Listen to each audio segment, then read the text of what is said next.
Ya, itu dia pemirsa konferensi pers yang digelar oleh KPU memang tidak membahas secara teknis pemirsa apakah nanti KPU akan mengeluarkan PKPU terkait putusan MK tersebut pemirsa. Nanti kita tunggu saja kemudian detail yang pasti akan disampaikan oleh KPU. Sekarang saya akan mencoba untuk menghubungi narasumber saya yang lain di sini mewakili Partai Golkar ada Mas Maman. Assalamualaikum warahmatullahi wabarakatuh, Mas. Langsung mengabarkan. Waalaikumsalam warahmatullahi wabarakatuh. Selamat malam, Mbak. Ya, baik. Saya mau tanya karena saat ini memang ada acara internal yang digelar oleh Partai Golkar, tapi Partai Golkar pun pasti juga akan membaca situasi politik saat ini terjadi. Nah, apa langkah yang akan dilakukan oleh Partai Golkar menyikapi putusan MK? Tetap dengan keputusan yang sama, mengusung Pak Suswono dengan Ridwan Kamil atau hitung ulang deh, lihat situasi yang terkini bagaimana? Pertama begini Mbak, makasih banyak dari teman-teman TV One sudah mengundang kami dari Partai Golkar. Tentunya kami sekarang masih pada posisi ingin mengkaji kembali isi detail dari keputusan MK tersebut. Karena ini masih sangat baru sekali bagi kami, kita baru mendapat kabarnya baru kurang lebih 1-2 jam yang lalu gitu ya. Nah kalau misalnya terkait implikasi ataupun dampak, saya harus sampaikan tentunya kalau berdasarkan keputusan dari MK ya, yang kita lihat dari media-media yang beredar, karena nanti kita mau pelajari dulu secara utuh, kalau melihat dari pemberitaan di media, tentunya keputusan MK ini tidak hanya berdampak untuk DKI Jakarta saja, tapi berdampak di seluruh Indonesia. Jadi saya mau sampaikan dulu nih ya, ini tidak hanya sekedar berimplikasi terhadap DKI saja, Banten saja, Jawa Barat saja, Jawa Timur saja, atau Jawa Tengah saja. Tapi ini berdampak kepada peta pilkada seluruh Indonesia. Artinya tidak ada satu daerah pun yang mendapatkan spesial dari keputusan ini. Ini berlaku untuk seluruh daerah. Itu satu. Nah tentunya yang langkah pertama yang akan Partai Golkar lakukan adalah mengkaji ataupun menelaah secara detail melalui tim hukum kami terkait keputusan MK ini. Lalu yang kedua, sejogjanya kami mendorong kepada KPU dan Komisi 2 untuk segera merapatkan dan membahas keputusan MK ini. Karena ini kan keputusan keluar di detik-detik akhir menjelang pendaftaran. Harus dilihat implikasi politik baik secara horizontal maupun secara vertikal. Apakah bisa menimbulkan, mohon maaf dalam tanda kutip, potensi dinamika ataupun dinamika politik baru. Karena apakah dalam tempo waktu yang kurang lebih tersisa sekitar 6 hari ke depan ini bisa diantisipasi oleh KPU dan juga teman-teman penyelenggara pemilu terkait mengenai impact ataupun dampak dari keputusan MK ini. Karena pasti akan merubah konstelasi politik di seluruh daerah Mbak. Bukan hanya di provinsi, tapi di tingkat kabupaten maupun kota juga akan terkena dampak dari keputusan MK ini. Dan tidak menutup kemungkinan juga tentunya kami mendorong pemerintah pusat juga harus menjadikan ini sebagai perhatian penting. Jadi saya pikir itu Mbak. Jadi tapi kita lihat dulu, tapi sampai sejauh ini tentunya kami langkah politik yang akan dilakukan oleh Partai Golkar akan berkonsultasi, komunikasi dengan teman-teman yang ada di KIM untuk menyikapi situasi ini juga. Mas Eno, semua partai mungkin dari Mas Maman di sini, Bang Nasir Jamil, akan mengkaji ulang, meskipun dibalikan lagi mengkaji ulang aturan ini. Tapi kita tahu juga lah arahnya, mengkaji ulang secara general, langkahnya juga belum tahu karena situasi ini cepat berubah.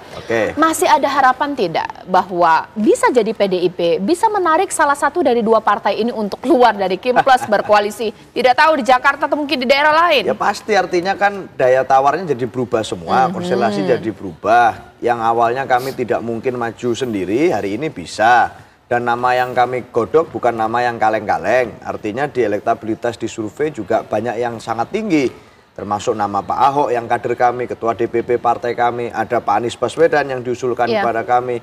Dan itu nama-nama yang sangat populer di Jakarta dan punya rekam jejak baik sebagai bagian dari pemimpin Jakarta di masanya masing-masing. Artinya hari ini kami siap comeback lah. Artinya kita membuka pintu untuk komunikasi dengan siapapun. Teman-teman dari partai politik lain dari manapun, monggo saat nanti dalam waktu yang tersisa ini bersama-sama dengan kami untuk bisa mengusung nama yang terbaik bagi masyarakat Jakarta sebagai opsi-opsi nama yang memang diinginkan masyarakat.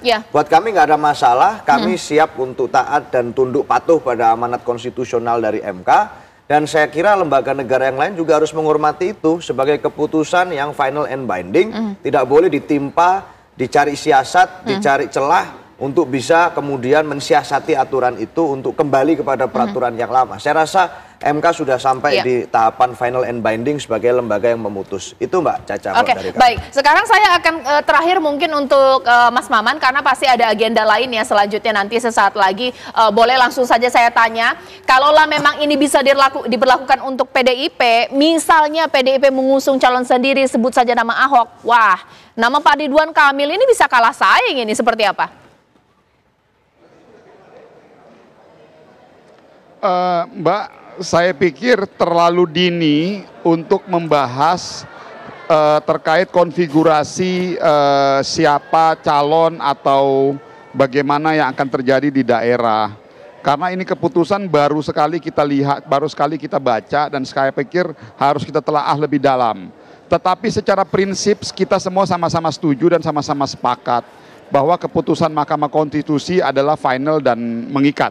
Itu dulu ya. Tetapi untuk kita melihat konstelasinya di Jakarta akan bagaimana, saya rasa masih terlalu dini. Tetapi saya setuju bahwa ini akan merubah peta di semua daerah, bukan cuma hanya sekedar di Jakarta.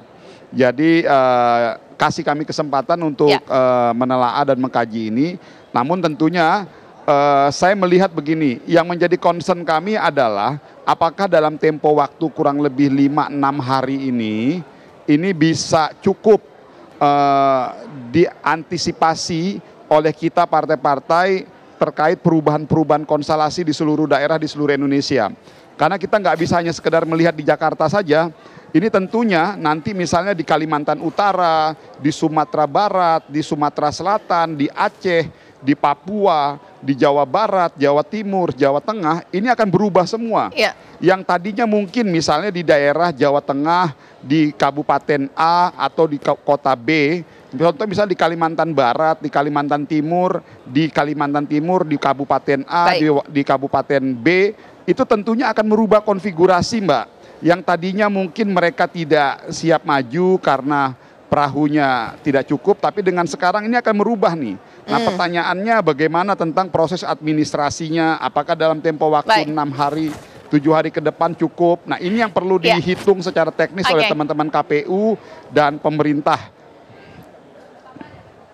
Baik, terima kasih Mas Maman atas waktunya. Jadi yang ingin saya tegaskan, yang ingin saya tegaskan sekali lagi Mbak, ini tidak sesederhana yang kita bayangkan, hanya sekedar merubah konstelasi politik antar partai dan koalisi, tapi juga harus dilihat dari aspek teknis, pendaftaran menuju ke sana, aspek lain-lain semuanya. Ini yang harus dihitung betul-betul.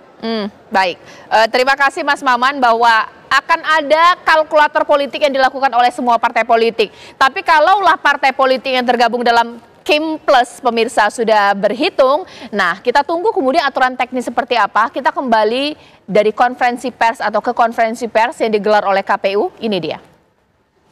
Sesaat lagi pemirsa saya akan tanya kepada perwakilan partai politik khususnya Kim Plus di sini, Bang Riza Patria. Kira-kira kalaulah putusan MK membuat badai Kim Plus, partai-partai akan berpikir pulang tetap di Kim Plus atau kemudian mengusung calon lain. Sesaat